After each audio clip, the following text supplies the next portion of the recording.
kita mulai aja nih. Kita mulai, monggo aja, saya ngikut aja Mbak. Nggih, Bapak, karena ya tidak membuang waktu Bapak lah, pokoknya mumpung Bapak ada, dimaksimalkan. Assalamualaikum warahmatullahi wabarakatuh. Waalaikumsalam. Waalaikumsalam warahmatullahi wabarakatuh. Pada malam hari ini kita ketemu lagi di acara seminar bisnis dengan kuliah tamu, pembicaranya Bapak Teguh Dartanto PhD, Dekan Fakultas Ekonomi dan Bisnis Universitas Indonesia. Saya memperkenalkan Pak Teguh sebentar. Ini adalah acara kita hari ini, kuliah tamu dengan pembicara Pak Teguh. Kemudian Pak Teguh Dartanto ini lahir di Pati 15 Desember 1980, memiliki 3 putra, dan beliau lulus S1 dari FEUI di jurusan studi pembangunan. Kemudian pada tahun 2005-2007 research student di Graduate School of Economics, Hitotsubashi University, Jepang. Kemudian 2009 Graduate School of Economics, Hitotsubashi University, Jepang. 2012 menyelesaikan PhD di Graduate School of International Development, Nagoya University, Jepang. Kemudian ini adalah academic position dan sekarang beliau menduduki sebagai dekan FEB UI. Ini adalah non-academic position. Beliau adalah independent komisioner di Bank Jago, kemudian juga di Indonesian Investment Coordinating Board, dan member di Statistik Society Forum, Forum Masyarakat Statistik, Bappenas, dan BPS. Kalau di bidang risetnya udah nggak diragukan lagi lah Pak Dekan. Kemudian beliau ini kebetulan teman saya Pak, teman kuliah dulu di S1, ini dari buku angkatan. Dulu ketika masih muda, wajahnya nggak jauh beda dengan yang sekarang.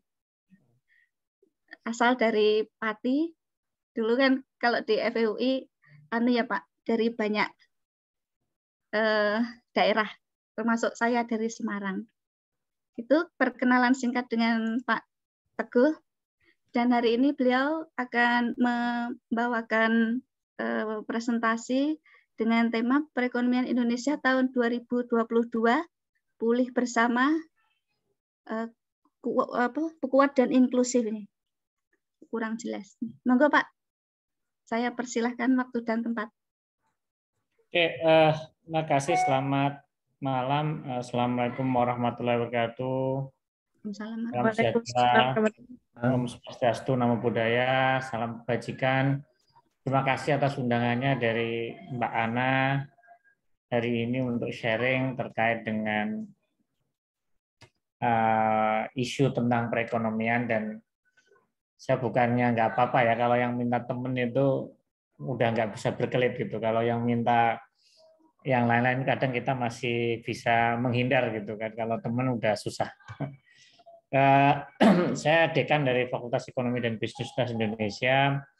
Sharing lah terkait dengan perekonomian Indonesia tahun 2022, pulih bersama, kuat dan inklusif. Kalau boleh tahu ini programnya MM ya Mbak ya? Jadi Bapak, ini 4 angkatan. Angkatan 1, 2, 3, 4. Angkatan 1 ini besok bulan Februari sudah akan yudisium insya Allah. Oke, angkatan pertama Pak. Oke. Ya ini karena mungkin adalah di MM Magister Manajemen, mungkin saya juga akan lebih banyak berbicara mengenai saya juga bingung gitu kalau ditanya kemarin judulnya apa, ya udah saya bikin judulnya juga setengah asal dalam tanda kutip ya. Tapi intinya saya pengen berbicara hari ini terkait dengan apa sih yang terjadi di tahun 2021. Kita lihat dari situ nanti prospek ekonomi dan bisnis tahun 2022 ini seperti apa, dan prospek investasi ini kan buat teman-teman yang di MM biasanya seneng yang isunya investasi, tetapi mungkin saya malah akan banyak berbicara mengenai masa depan perekonomian kita ke arah ekonomi digital. Ini yang mungkin saya akan banyak berbicara di situ karena mau nggak mau semuanya akan bergerak ke situ. Oke, kalau kita melihat dari kondisi perekonomian 2021 ini apa ya, rata-rata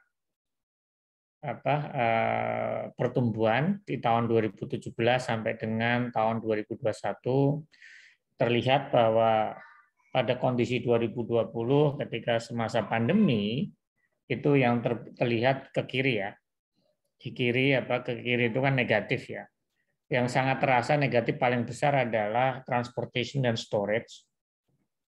Artinya waktu itu karena ada pembatasan dan macam-macam sehingga berhenti total, sehingga yang banyak terjadi adalah yang mengalami negatif itu adalah sektor-sektor retail trade, ini perdagangan, ini ya mall dan teman-temannya, transportation, construction, mining, dan ada manufacturing. Tetapi di tahun 2021 sudah terlihat adanya hampir semuanya mengalami pertumbuhan yang sifatnya positif. Artinya apa? Ada secerca harapan bahwa ada perbaikan atau ada kondisi perekonomian ini sudah mengalami rasa-rasanya sudah mulai mengalami perbaikan di tahun 2021 dibandingkan tahun 2020. Kalau kita melihat secara subsektor yang tadi industri manufacturing, kita lihat bahwa yang masih mengalami penurunan adalah di manufacturing 2021 sudah positif 2,6%, tetapi kalau kita melihat bahwa kontribusi terbesar dari industri manufaktur adalah industri kimia dan obat-obatan, dan yang paling menarik adalah transportasi ini sudah mulai alat-alat transportasi ini, industri alat-alat transportasi ini sudah meningkat tajam, artinya 17,38% di tahun 2021. Tetapi tekstil masih negatif di tahun 2021. Negatif 8,9, sedangkan di basic metal itu juga sudah mengalami pertumbuhan. Ini kalau kita melihat kondisi di industri. Nah, tapi kalau kita melihat pada sisi pengeluaran, kan kita ada ini ya sektoral ya. Tadi kan sektoral tadi ini adalah konsumsi. Kalau kita melihat dari konsumsi, perekonomian kita, konsumsi rumah tangga sudah naik yang sebelumnya negatif, makan-makan food and beverage and other yang di restoran, selain restoran itu 0,74, ada ini. Transportation dan communication memang sudah di tahun 2020 mengalami penurunan, tapi sekarang sudah membaik. Hotel, restoran sudah membaik semua. Ini memberikan gambaran kepada kita baik yang kiri consumption sudah ini. Dan yang menariknya adalah di sektor investasi. Nah, investasi ini bangunan sudah meningkat, mesin juga meningkat 11,27% di tahun 2021.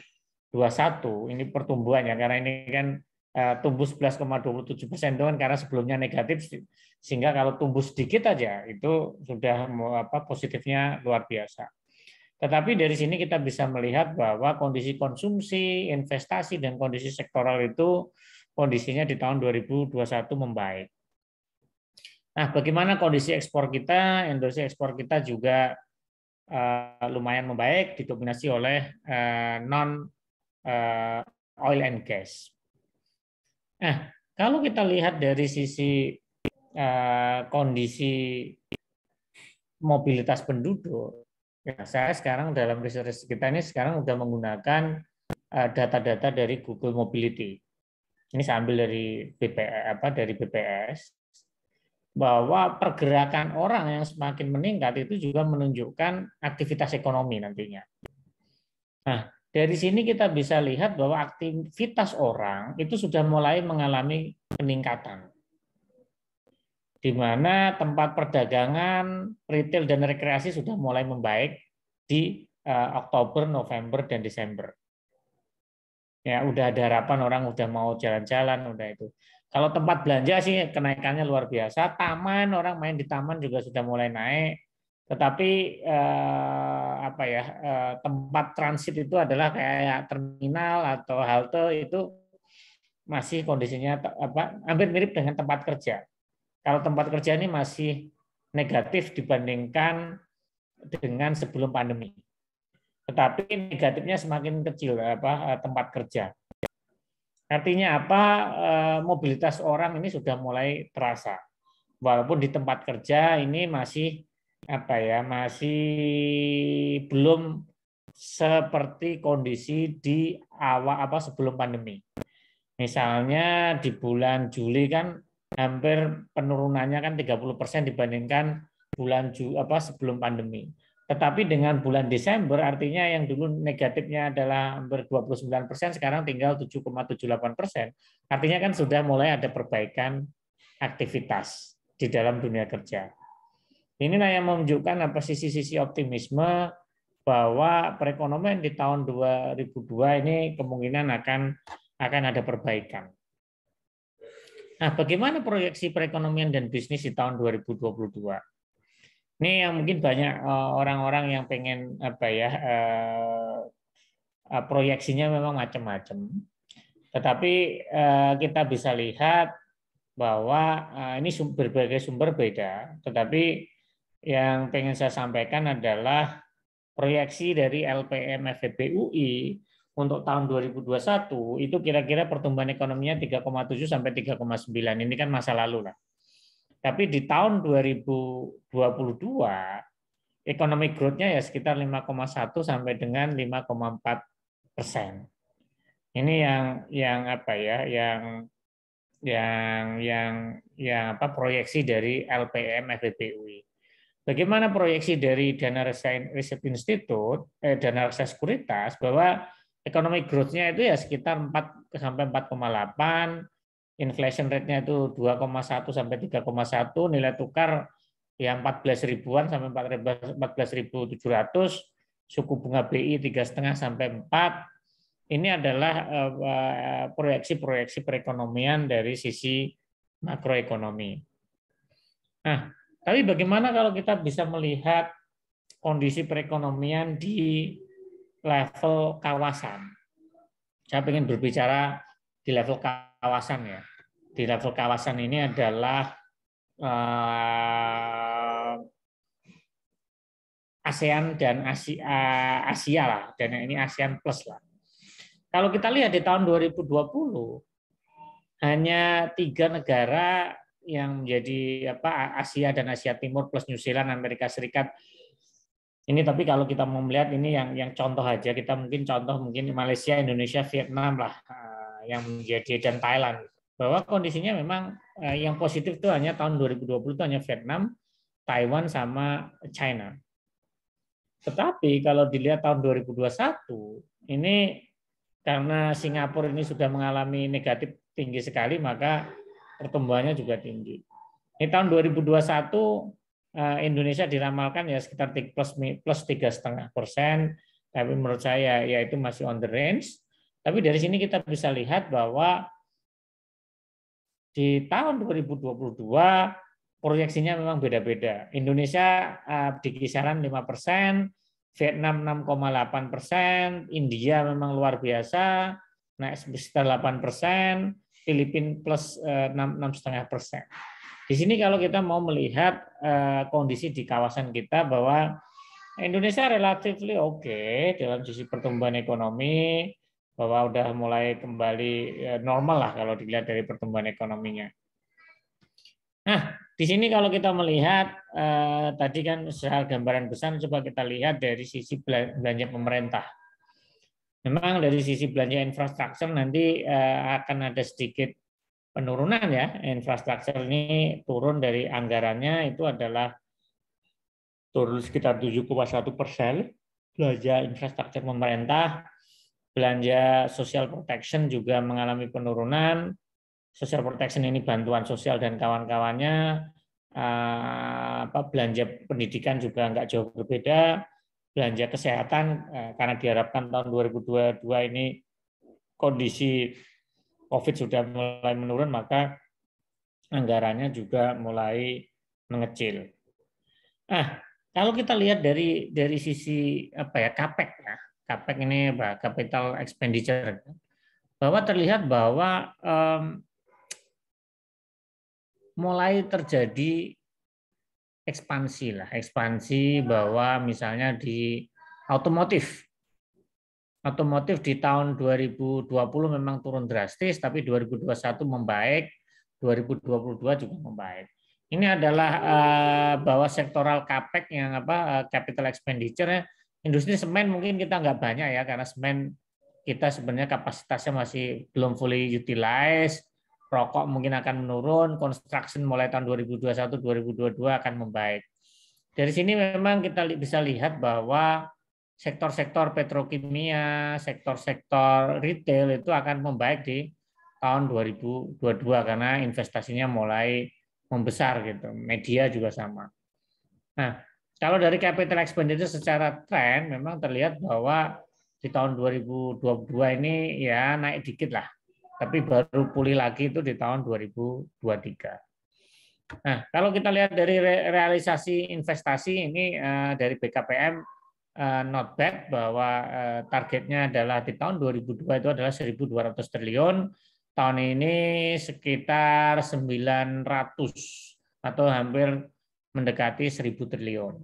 Tapi di tahun 2022 target realisasi investasi dari Kementerian Investasi dan BKPM itu adalah 1.200 triliun. Nah, ini saya membicarakan bagaimana prospek dari investasi dan bisnis di tahun 2022. Nah, ini mungkin nanti saya akan very quick aja, tetapi mungkin saya pengen lebih banyak diskusi dengan Bapak Ibu, dan mungkin saya pengen belajar lah dari teman-teman yang mungkin juga banyak yang bekerja di dunia bisnis, di dunia manufacturing, atau kan ini kalau nggak salah ya Mbak Ana ya, ini kan UPB ini kan wilayahnya juga di daerah-daerah industri ya atau manufacturing gitu. Mungkin Bapak Ibu teman-teman yang di sini banyak yang dari profesional gitu, sehingga nanti mungkin bisa sharing. Saya malah pengen belajar, pengen mendengarkan. Dari sini kita lihat bahwa proyeksi di tahun 2022 year on years dari pertumbuhannya ini memang semakin tinggi, tapi kalau kita lihat dari earning growth-nya memang bisa Bapak Ibu lihat bahwa yang retail ini 2022 kelihatannya mulai in lagi, teknologi juga lumayan, sehingga ini bisa menjadi guidance lah Bapak Ibu atau teman-teman kalau memang mau invest di pasar saham atau mungkin investasi yang lain, ini bisa menjadi guidance dari prospek di tahun 2022. Nah, macam-macam ya yang bisa kita lihat. Nah, dari sisi yang lain ini kan dari sisi saya coba prospek-prospek itu tadi kan coba lihat kan sebenarnya macam-macam lah, ada prospek construction industri macam-macam, tapi saya coba melihat indikator-indikator apa sih ke depan ini sudah mulai terlihat bahwa ini permintaan mobil juga sudah mulai banyak lagi.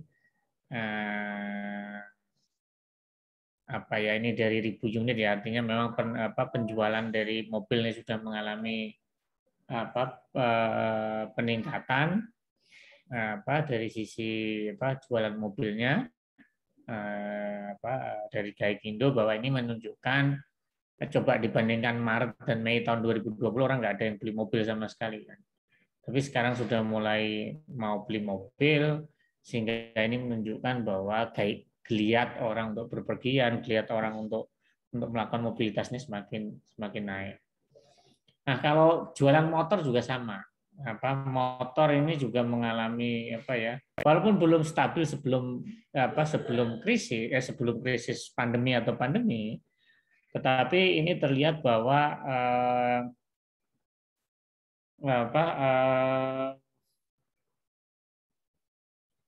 belum normal, tapi sudah menunjukkan perbaikan dibandingkan tahun 2020. Ini selalu menjadi indikator ya, kalau kita melihat indikator makroekonomi itu biasanya kita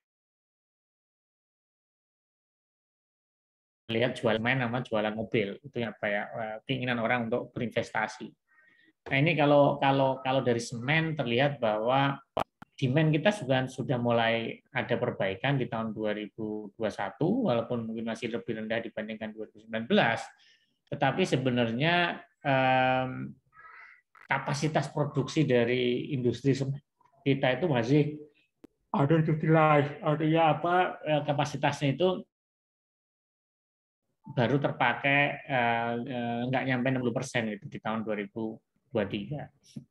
Nah ini yang artinya memang apa, investasi atau mungkin ada investor di semen ekspansi itu mungkin udah nggak perlu karena kapasitasnya masih belum full utilize. Nah ini prospek investasi saham di konvensional ini, industri banking masih menunjukkan hal yang bagus. Construction juga lumayan masih prospektif, properti dan retail. Ini adalah saham-saham yang mungkin masih bukan apa ya konvensional ya, tapi ini mungkin menarik untuk teman-teman atau Bapak Ibu kalau mau invest. Tetapi yang terbaru adalah dengan adanya green dan new economy ditambah lagi dengan ekonomi circular.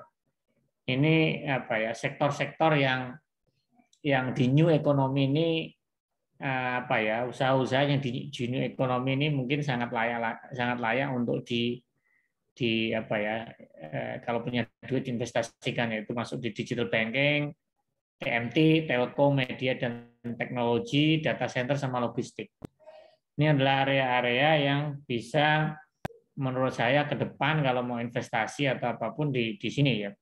Walaupun nanti saya jelaskan bahwa kenapa sih digital banking itu mungkin kapitalisasinya apa ya, harga sahamnya itu kayak nggak kebayang gitu. Mungkin saya dalam konteks Jago ya, Bank Jago itu kan bank baru tapi harga sahamnya jauh lebih tinggi dibandingkan bank-bank BUMN gitu. Nah, kedepannya akan banyak berkembang itu adalah yang green economy. Ada industri bahan baterai, apa carbon emission dalam kedepannya ada green finance di ya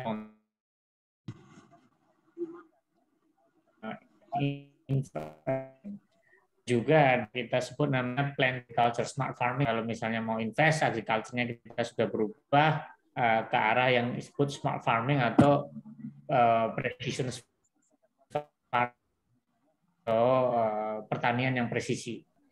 Ini juga sudah mulai dilihat kalau misalnya Bapak Ibu ada yang pernah melakukan perjalanan ke Jawa Timur, ketika memasuki Jawa Timur, daerah-daerah mana ya, Kertosono atau apapun itu, sekarang sawah-sawah sekarang dikasih lampu PLN untuk mempercepat fotosintesis.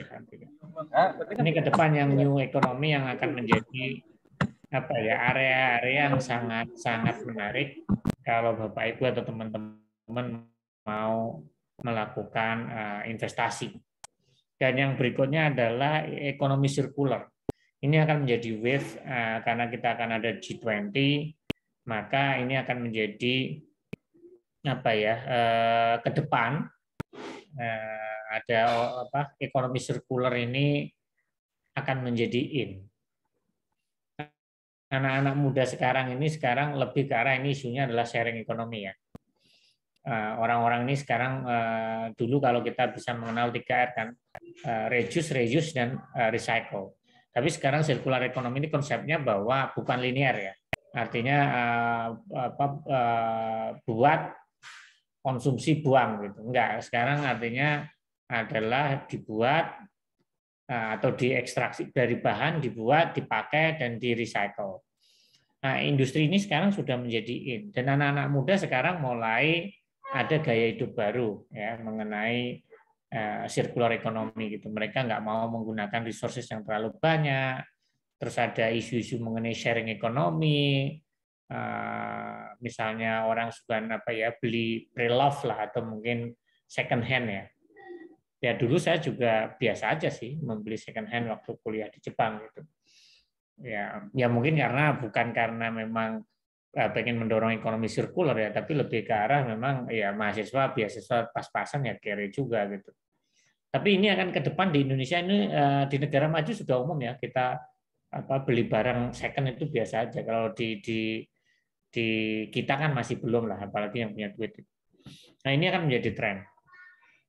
Nah ini menurut saya yang isu yang konvensional, tapi saya pengen berbicara sedikit mengenai, bukan sedikit ya, mungkin sebagian besar malah isu saya pengen membawa bahwa dunia digital ini, ekonomi digital ini menjadi sebuah bukan tren lagi, tapi ini memang bagian dari dunia dan ekonomi kita ini akan bergerak ke arah digital. Mungkin Bapak bisa lihat, ini adalah Indonesia Digital Startup di Indonesia. Kita bisa bagi menjadi 4 kuadran, di mana ada yang sifatnya adalah e-commerce dan marketplace. Nah, ini istri saya dulu awalnya nggak begitu suka belanja di e-commerce, tapi sekarang rajin sekali gitu. Biasanya selalu ngetok paket gitu. Ada Tokopedia, ada Bukalapak, ada Lazada, ada Zalora, macam-macam, ada Shopee. Tapi kemungkinan besar yang kayak gini juga akhirnya nanti akan yang ada akan integrating. Mungkin yang sekarang masih kuat kan Tokopedia sama Shopee ya. Sedangkan yang lain-lainnya kan kelihatannya Bukalapak CEO-nya baru pindah. Tapi juga ada yang sayur box, kedai sayur, Happy Fresh ini kan juga yang sifatnya ke arah agriculture. Ini adalah e-commerce dan marketplace. Kalau di layanan services, on demand services, logistik, kita ada Ada Grab, ada Gojek, ada Lalamove. Ini kelihatannya baru semua ya. Antar aja. Saya juga nggak ada si Cepat, Kargo, JNE, JNT, macam-macam lah. Ini mulai industri ini tuh mulai berkembang gitu loh ya, delivery, karena ketika marketplace di atasnya yang sebelah atas ini berkembang, Tokopedia, Zalora dan ini kita membutuhkan logistik. Nah, kalau kita melihat ke kiri bawah ada travel, tourism, entertain, marketplace, itu ya ada Traveloka, tiket.com, dan Pigi-Pigi. Yang mungkin yang lain saya nggak banyak pakai. Ya Agoda saya beberapa kali pakai, tapi saya lebih nyaman mungkin dengan Traveloka. Kadang-kadang tiket.com, kadang-kadang. Nah ini di sisi kanan atas ada namanya financial technology, ini hanya sebagian aja. Mungkin Bapak Ibu udah kenal, ada GoPay, ada OVO, ada Link Aja, ada Dana, ada ShopeePay, ada Tapcash, macam-macam. Tapi di dunia bank ada Bank BKE, Bank Aladin, Bank Digital, dan Bank Jago. Tapi ya saya bukan promosi ya, karena saya komisaris dengan Jago, bukan promosi. Tapi saya bisa sampaikan bahwa Jago adalah the real digital bank. Bank ini adalah transformasi dari bank kecil, dibeli, bank namanya Bank Artos dulu, modalnya mungkin nggak nyampe 300 triliun, terus dibeli oleh Jerry Eng bersama dengan Patrick Waluyo dan beberapa investor, dan ditransformasikan menjadi Bank Jago. Dan sekarang modalnya Bank Jago itu sudah 8 triliun, atau secara asetnya adalah sudah 10 triliun. Dan Bapak Ibu tahu dengan 10 triliun itu karyawannya berapa? Karyawannya nggak nyampe 500. Dan juga kantor cabangnya hanya punya 4. Coba bayangin, bank 10 triliun hanya punya kantor cabang 4. Kantor cabang fisik ya. Dan itu pun saya kadang nengok itu nggak ada orang juga. Artinya apa? Bahwa dunia digital ini akan merubah landscape. Orang mungkin nggak butuh bank, tapi orang membutuhkan banking services, layanan bank. Ada Aladin, ada macam-macam, ada Traveloka Pay Later. Ada GoPay, ada ya ini kan Gojek, Jago ini juga sahamnya dimiliki oleh GoPay. Nah ini adalah gambaran, tapi sebelum bukan saya pengen memberikan gambaran, tapi saya pengen melihat bahwa kenapa sih ini berkembang dan bagaimana prospek ke depannya. Kenapa sih ekonomi digital ini akan menjadi tren masa depan? Ada 3 hal menurut saya yang ini mau nggak mau perekonomian kita akan bergerak ke arah situ. Yang pertama adalah dari sisi teknologi. Hardware semakin murah. Handphone semakin murah. Bukan handphone, smartphone semakin murah. Chip kartu telepon murah. Mungkin saya dan Mbak Ana waktu kuliah tahun 98 itu handphone ya saya baru punya itu di tahun 2000-an kali kalau nggak salah. Itu pun handphonenya udah handphone yang Ericsson yang panjang itu gede. Terus kalau dikantongin itu ada antenanya juga masih di luar, SIM card-nya juga masih mahal. Tapi sekarang smartphone sangat murah sekali. Ini kan smartphone murah sehingga orang semuanya pakai smartphone. Itu dari teknologi, dari sisi teknologi hardware. Tapi dari sisi softwarenya juga sudah berkembang. Cloud computing, cloud storage, artificial intelligence, machine learning, itu kan banyak sekali. Itu adalah satu di drive kenapa digitalisasi ekonomi bisa berkembang. Yang kedua, ada perubahan yang kita sebut namanya demographic changes. Artinya perubahan dari demografi kita. Dan yang paling dominan sekarang adalah digital native. Digital native itu artinya generasi yang memang ya dunianya sudah native gitu. Mungkin kalau zaman saya Facebook, mungkin generasi saya Facebook, mungkin generasi yang muda-muda mungkin sudah IG, generasi yang lebih muda lagi TikTok. Nah, digital native itu adalah orang-orang memang dunianya adalah di situ gitu. Artinya memang interaksinya di dunia digital. Sehingga generasi yang di dalam dunia digital ini dia pasti pengen semuanya servicesnya ada di digital. One click. Ini yang semuanya inginkan gitu. Semuanya di dalam digital, bahwa semuanya bisa diakses secara digital, semua dia bisa mengontrol dirinya sendiri. Ya, teknologi, perubahan orang, demografi. Yang berikutnya adalah digital ecosystem. Artinya sekarang ini sudah terjadi bahwa banyak sekarang semuanya go to digital gitu. Ketika go to digital, maka mau nggak mau orang yang nggak go digital akan ketinggalan. Mau nggak mau semua bisnis juga akan masuk ke layanan digital. Ya, ini semuanya 3 penentu atau pendorong kenapa ekonomi digital itu akan berkembang dan menjadi tren di masa depan. Bukan masa depan, masa kini dan masa depan. Tetapi sebenarnya bahwa akselerator dari transformasi ekonomi atau transportasi ke dunia digital itu adalah COVID-19.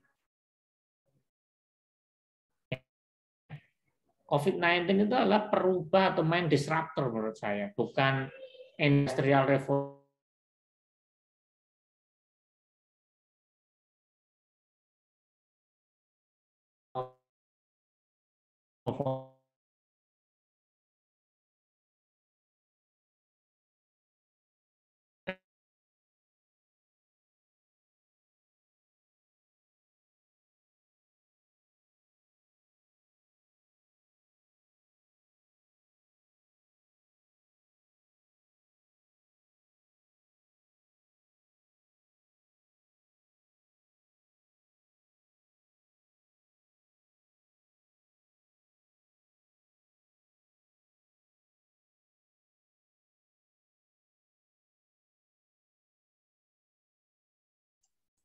Terputus ya. Iya, putus sih. Sebentar ya Pak ya. Moga-moga nyambung lagi.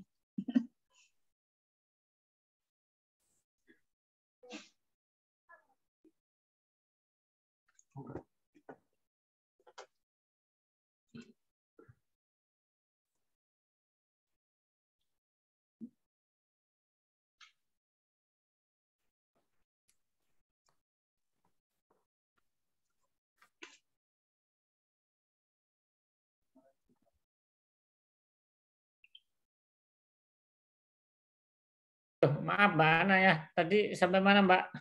COVID Pak. Oh COVID ya, mohon maaf. Ini Allah ini ngomong digital kok terus nggak support digital ini, internetnya tahu-tahu hilang. Ya, ini adalah akselerator. Dari tadi ada 4 ya, ada teknologi driven, people driven, dan ecosystem driven. Tapi sebenarnya yang paling top adalah ini COVID-19. Oke, ini adalah ini. Tapi sekarang kita lihat dari potensi pasar ekonomi digital dan manfaat transformasi digital. Kalau kita lihat bahwa selama pandemi ini menaikkan industri digital.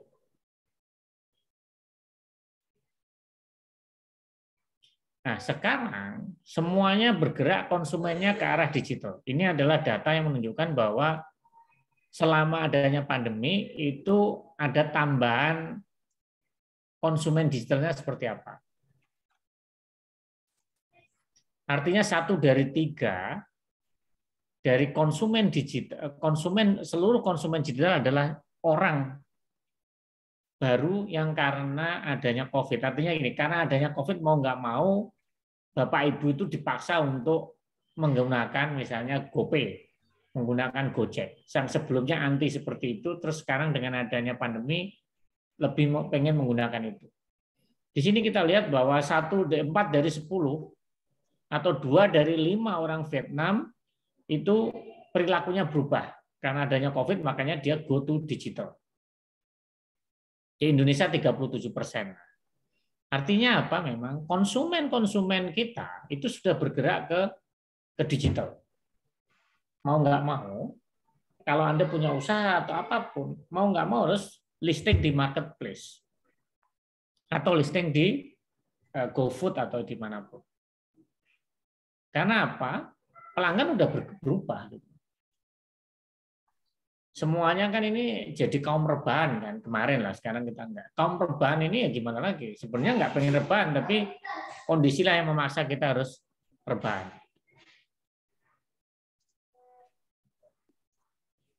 Kan ada joke ya, biarkan hidup walaupun tidak berguna gitu kan. Ya ini joke aja sebenarnya. Tapi intinya bahwa konsumen kita moving to digital. Sehingga kalau kita punya dunia bisnis atau apapun, mau nggak mau kita harus bergerak ke arah itu. Nah, bagaimana kalau dilihat dari dunia usaha juga? Kalau dunia usaha juga banyak yang berpindah. Artinya semua orang sekarang banyak ke arah digital payment. Artinya ini dunia ini dunia usaha yang akhirnya semuanya bergerak ke arah digital payment, perilaku bisnis. Dan kalau digital tool apa sih yang banyak digunakan sekarang? Digital marketing, artinya di YouTube, di Facebook, di IG, atau mungkin di TikTok. Artinya apa? Dengan dunia digital ini sekarang sebenarnya banyak lagi YouTuber baru itu akhirnya jadi endorser.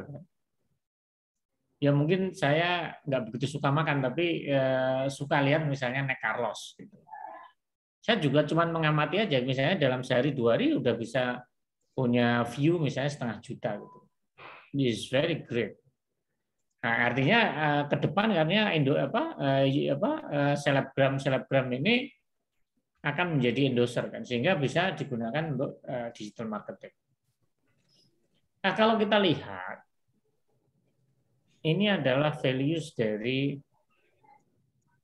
nilai di Indonesia yang terkait dengan ekonomi digital. Lihat dari tahun 2020, coba yang lain-lain tuh e-commerce itu meningkat tajam ketika ada pandemi. Ya 2019 20, tapi 20 ke 2021 itu naik drastis sampai 2025 semakin double. Online travel mungkin berbeda dengan sebelumnya karena masih ada restriction, tapi ketika bisa lihat, terlihat sekali bahwa prospek dari size dari ekonomi digital ini dalam billion US dollar. Ini sudah menggila. Ini adalah prospek-prospek di dunia digital. Ini kalau Anda Bapak Ibu melihat sebenarnya dunia bisnis.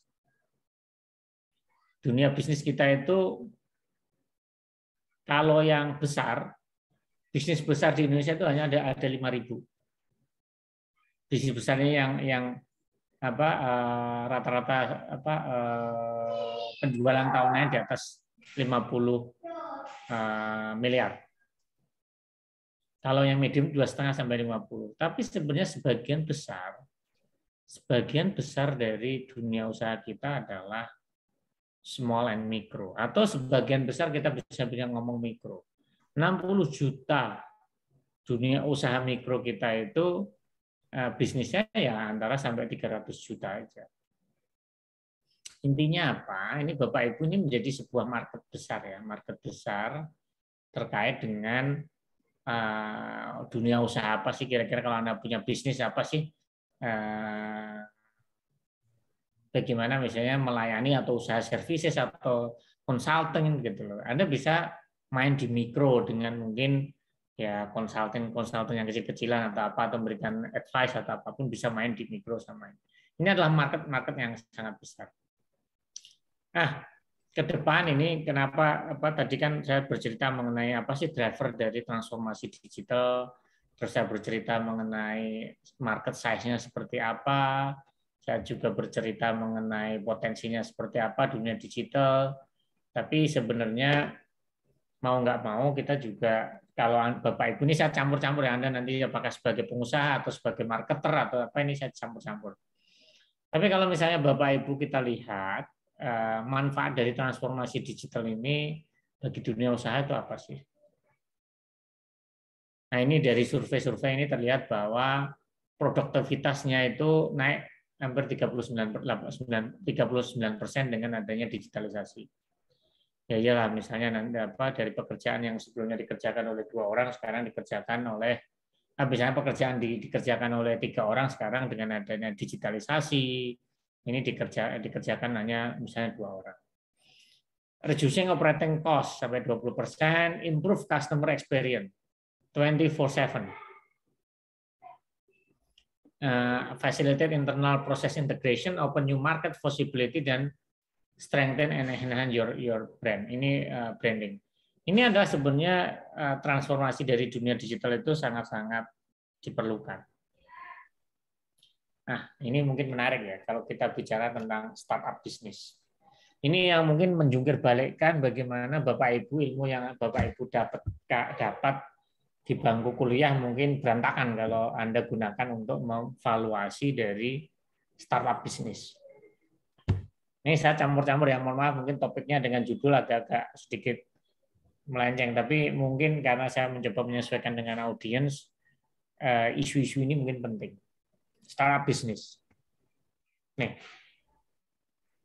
kenapa financial statement itu tidak bisa berlaku untuk digital companies?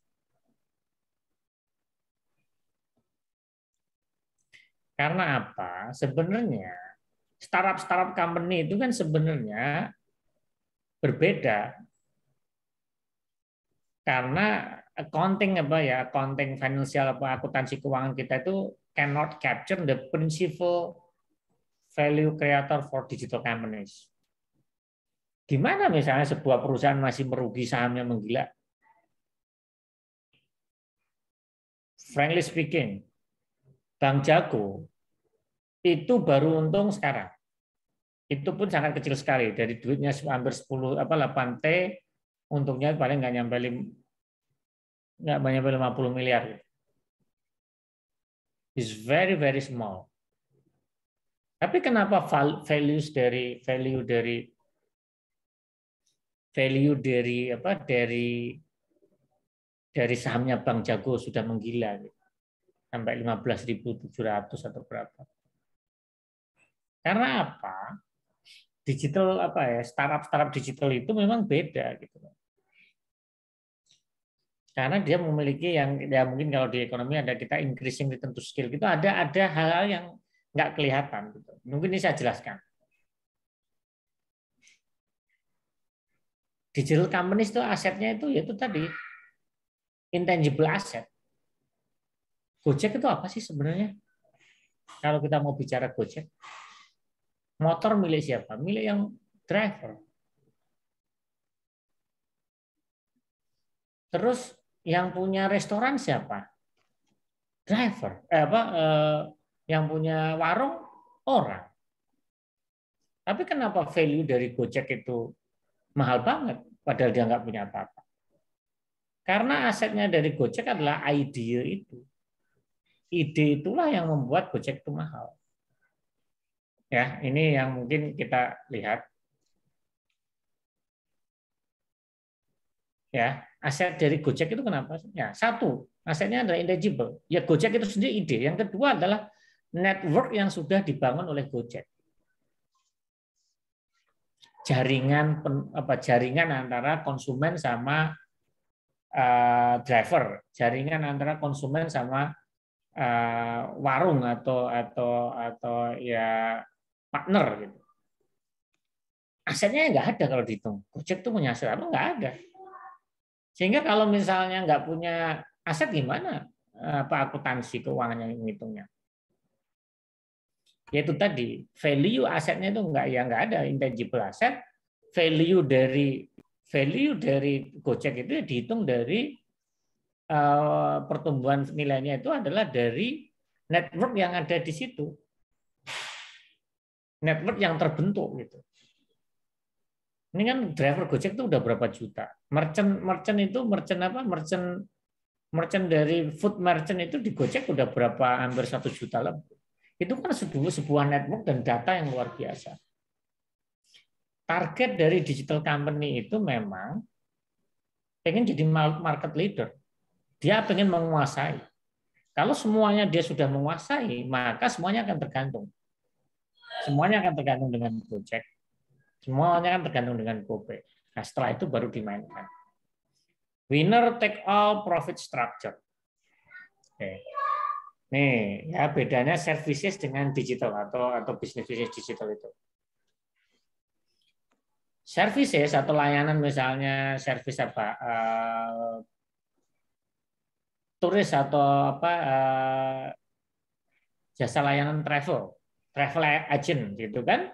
Kalau dulu kan kita sangat tergantung dari human capital kan, orang yang akan melayani. Dan gaji itu menjadi sangat signifikan dalam cost. Ya, income statement pasti akan untung rugi dari perusahaan itu akan tertulis. Tetapi kalau di dalam digital platform atau digital business sangat tergantung dari ide dari platform itu sendiri. Biaya paling mahal adalah investasi untuk membangun platform. Misalnya Bank Jago invest besar-besaran di teknologi. Dan kita nggak bisa melihat hanya dari income statement. Sehingga ini kayak berpikir mengenai the future. Apalagi sekarang ada metaverse ya. Sekarang sudah ada orang jualan misalnya digital land. Artinya misalnya kan juga banyak lah mainan-mainan Roblox, mainan-mainan macam-macam itu. Kita bisa beli tanah di situ nantinya. Beli tanah di Roblox, nanti kita bisa miliki. Dari situ nanti orang bisa pasang iklan di virtual itu gitu. Karena brand-brand seperti Nike yang lain-lain itu sudah masuk ke situ gitu. Bikin sepatu digital gitu. Nanti orang yang main di Roblox bisa pakai sepatu itu misalnya atau di Sandbox atau. Ini yang mungkin akan berubah total ya dalam dunia. Ya ini hanya case success-nya saya nggak akan banyak bahas di sini karena memang I'm not really expert di sini ya. Tapi intinya dunia digital ini bisa merombak tatanan atau pemahaman kita terkait dengan apa yang kita pelajari selama ini. Nah, ini saya ngomong sebagai ekonom, saya akan ngomong tantangannya apa sih pengembangan ekonomi digital. Walaupun itu tadi saya katakan bahwa luar biasa ini itunya, tapi ada tantangan yang harus kita hadapi. Yang pertama ada yang namanya digital divide. Ketidakmerataan akses. Artinya dalam konteks Indonesia mungkin Jawa oke, tapi luar Jawa itu nggak oke. Ada sekitar 6.700.000 desa itu nggak punya sinyal telepon. Ya, kalau Bapak Ibu yang di sini sih pas ya, Mas inilah. Nah, satu itu. 6.900 nggak memiliki akses to internet. Ya, sinyal telepon itu kan satu hal kan, tapi kalau untuk internet kan harus apa? 3G atau apa? Itu kan. Nah, terlihat bahwa gap-nya sangat tinggi sekali. Internet rasio, internet gap, internet akses to internet itu ada 5%, hanya 5% penduduknya, ada sampai 940. Ya, ini adalah kondisi bahwa ada ketidakadilan, ketidakmerataan dari teknologi itu sendiri. Ya, sehingga mungkin teman-teman di saudara kita yang mungkin di Papua itu mungkin nggak bisa menikmati dengan enak gitu, layanan-layanan digital atau marketplace. Ya, ini pengguna internet. Nah, yang isu yang menarik adalah sebenarnya di Indonesia itu belum ada kerjasama yang erat antar layer di dalam ekonomi digital. Yang pertama dalam ekonomi digital itu layer pertama itu kan sebenarnya network ya. Yang dibutuhkan adalah jaringan dasar. Telco lah. Ya. Terus di layer kedua itu adalah kayak Telkomselnya. Telkomsel itu kan yang memiliki jaringan internet, jaringan sinyal telepon. Tapi sebelumnya itu adalah apa? Jaringan itu tadi, hardware sebenarnya. Ericsson, Huawei. Nah, layer kedua ini adalah telecommunications company. Ini saya sebut ada Vodafone, ada Deutsche Telekom. Ini adalah kayak kita butuh yang namanya misalnya Indosat, Telkomsel, itu di layer kedua. Ini juga belum banyak ini, nggak ada sharing, semuanya bangun BTS sendiri-sendiri, sehingga mahal. Yang berikutnya adalah di layer ketiga ini adalah marketplace itu sendiri, misalnya Yahoo, ada YouTube, ada Gojek, ada itu di situ. Yang terjadi adalah interconnectivity. Belum kita bisa misalnya satu layanan dengan layanan itu bisa nyambung. Ini adalah isu-isu. Ya, ini ada isu sampai sebelum ke final consumer. Final consumernya adalah yaitu tadi internet, akses produk dan yang lain-lain. Tapi sebenarnya di dalam konteks Indonesia ini kita tuh sangat-sangat kekurangan dari digital talent. Orang-orang yang ahli di bidang talent. Ada 600.000 sebenarnya kita kekurangan IT, teknologi atau ahli. Sehingga lulusan IT kita itu dibayarnya mahal sekali. Sehingga banyak perusahaan-perusahaan yang startup itu meng-hire IT dari India dan Vietnam. Bayarnya murah. Oke, kalau kita lihat di Indonesia ini terlihat bahwa Indonesia itu nomor 87. Peringkat dari modal manusianya ya, modal manusia kita ini sangat rendah sekali di dalam konteks digital scale ya. Ini dalam konteks ini ya digital.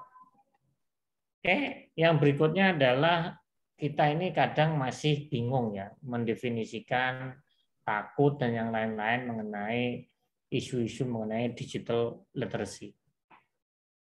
Ya, kadang kita bingung namanya dunia digital antara online banking sama digital banking. Online banking misalnya ya, ini contoh case saja di banking itu, bukan berarti kalau layanannya sudah bisa di handphone dan juga sudah bisa diakses di internet itu adalah digital. No, itu hanya online. Memindahkan servis dari tradisional ke online. Itu online banking. Tapi digital banking itu adalah mencoba mendigitalisasi semua operasional. Starting dari misalnya Anda dapat mendaftar di Bank Jago itu hanya Anda butuh 5 menit untuk memiliki rekening, dan itu 24 jam 7 hari Anda bisa membuka rekening kapan saja. Dan semuanya Anda harus menghandle sendiri. Nah, yang dibutuhkan ke depan adalah ini, mohon maaf, isunya dari proyeksi ekonomi sampai ke dunia digital. Nah, ini yang ke depan ini kita membutuhkan adalah paradigm shift Mungkin terakhir ini sebelum saya mau menutup ini, mungkin nanti ada senang sekali jika ada diskusi pertanyaan. Tapi intinya apa? Saya bisa menyimpulkan adalah 2022 kondisinya menurut saya lebih cerah, perekonomian lebih baik daripada 2021 karena apa? Kemungkinan kasus COVID juga bisa tertangani dengan baik. Itu yang pertama, karena apa? Vaksinasi kita sudah mencapai 50%. Itu yang pertama. Yang kedua, tingkat imunitas kita itu sudah naik tajam. Artinya apa? Mungkin kita sebenarnya banyak yang kena tapi nggak diperiksa gitu, karena imunitas kita sudah mendekati 70 atau 80%. Yang kedua, di tahun 2022 ini akan ada G20 meeting di Indonesia sebagai presidensi G20.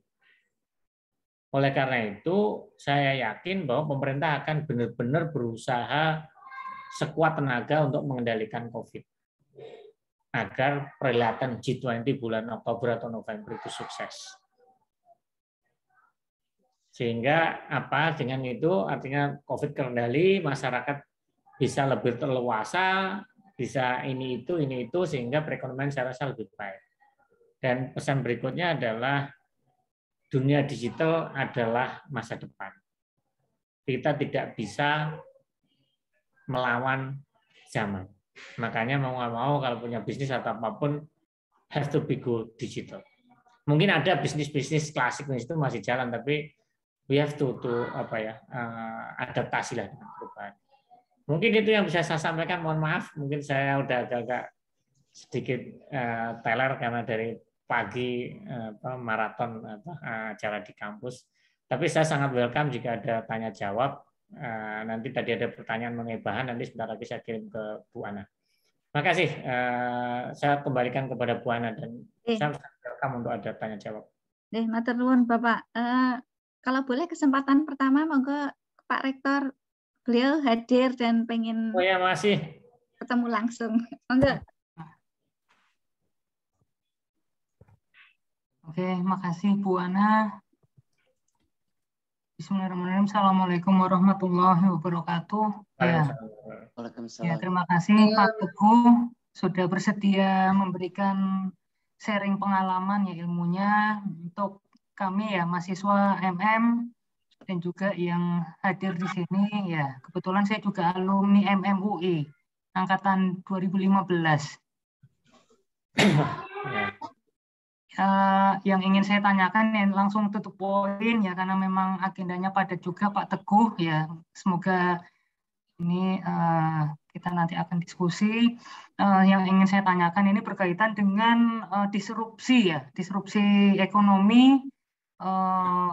Tiap tahun itu kan World Economic Forum itu kan selalu merilis ya pekerjaan-pekerjaan yang akan muncul, yang akan hilang. Nah, berarti kan ya sebenarnya itu sebuah kayak semacam kisi-kisi untuk para tenaga kerja di yang nggak hanya dunia ya, Indonesia juga ya, Indonesia, Asia, seluruh dunia ya. Dari World Economic Forum itu kan kita bisa menyaksikan bahwa ya ada pekerjaan-pekerjaan yang akan hilang, ada pekerjaan-pekerjaan yang akan muncul. Nah itu sebenarnya kan semacam kisi-kisi. Nah saya punya teori sebenarnya kan bukan hilang, namun berpindah. Ya, yang seperti yang tadi disampaikan oleh Pak Teguh juga, yang sebelumnya itu kan beli ke warung, jalan-jalan ke mall, nonton ke bioskop, sekarang tinggal buka gadget, asalkan punya kuota ya. Ya, buka GoPay-nya, Gojek, Grab, ataupun nonton film, sekarang ada Netflix, iFlix, mungkin HBO, dan lain-lain. Nah, kalau menurut tanggapan Pak Teguh, itu kan sebenarnya tadi sudah ada tiap tahun ya yang dirilis oleh World Economic Forum atau lembaga-lembaga lainnya, dan juga beberapa waktu yang lalu Prof. Relnat Kasali juga merilis ada yang hilang dan ada yang muncul. Nah itu sebenarnya kan sebuah ya sebenarnya sudah ada. Nah yang menurut Pak Teguh, nah ini kan kita sambil diskusi aja. untuk membuktikan bahwa sebenarnya bukan hilang namun terjadi perpindahan, itu bagaimana cara kita membuktikan? Nah, ini sebenarnya agar para peserta, para yang hadir di Zoom ini bisa juga memahami sebenarnya bukan hilang atau ya sebenarnya terjadi perpindahan. Tinggal gimana caranya kita menangkap fenomena tersebut. Nah, itu mungkin dari saya itu Pak Teguh. Ya semoga ya nanti bisa sharing untuk kita semua. Ya terima kasih, itu aja. Gimana Mbaknya, langsung atau gimana Pak? Langsung mawon Pak, ben ora lali. Oke, matur suwun Pak Rektor. Ini senang ketemu Pak Rektor dan alumni. Nah, ini senang lah kalau ketemu dekannya, ketemu alumninya, senang. Makasih. Ini pertanyaannya Pak Rektor, ini pertanyaannya sih gampang, tapi jawabannya ini susah sekali gitu.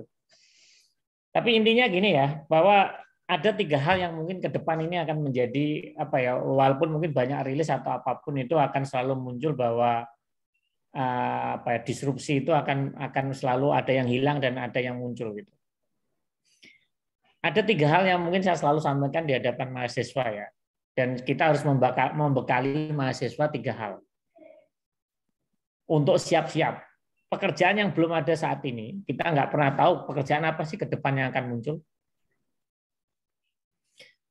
Generasi saya, mungkin Mbak Ana jadi dosen, jadi PNS, kerja di BUMN, itu adalah impian. Itu kan 20 tahun yang lalu. Sekarang, generasi sekarang, mereka kerja startup.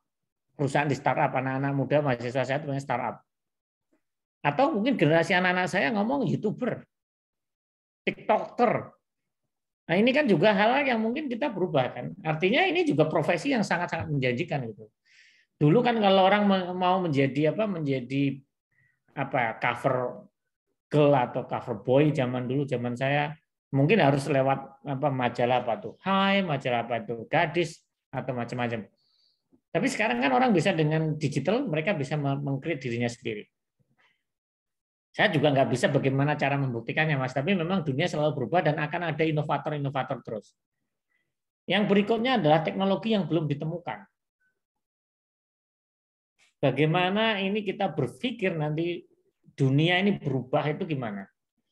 Ketika semuanya ada trennya adalah green, yang kita dulu pikir bahwa kita akan kekurangan listrik, kita akan kerja di ini. Tapi ini dengan nanti semua ketika solar cell ini semakin murah, ini semua orang pasang, nanti masuk ke grid kan, masuk ke rumah kan semuanya gimana nih, perusahaan bisa bangkrut. Ini teknologi satu. Teknologi kedua adalah teknologi baterai. Ketika teknologi baterai nanti semakin ringan, semakin daya storage-nya semakin tinggi, ini apa? Perusahaan minyak bisa kolaps. Nah ini sekarang mau dikembangkan teknologi hidrogen macam-macam.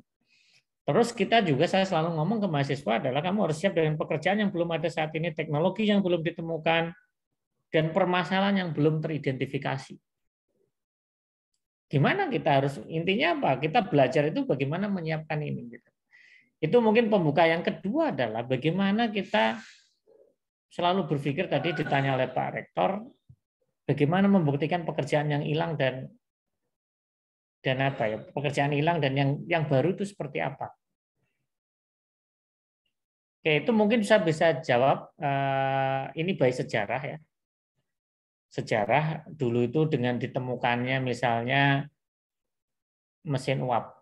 Itu kan orang mikir bahwa dengan ada mesin uap ada revolusi industri, maka nanti banyak pekerjaan-pekerjaan yang hilang sebagai tenaga kerja yang dulunya misalnya buruh pabrik terus akan dikurangi. Toh ternyata tenaga kerja juga nggak berkurang juga karena ada bisnis yang lain gitu. Dengan ada revolusi industri nanti konsumsi masyarakat naik, ada delivery macam-macam.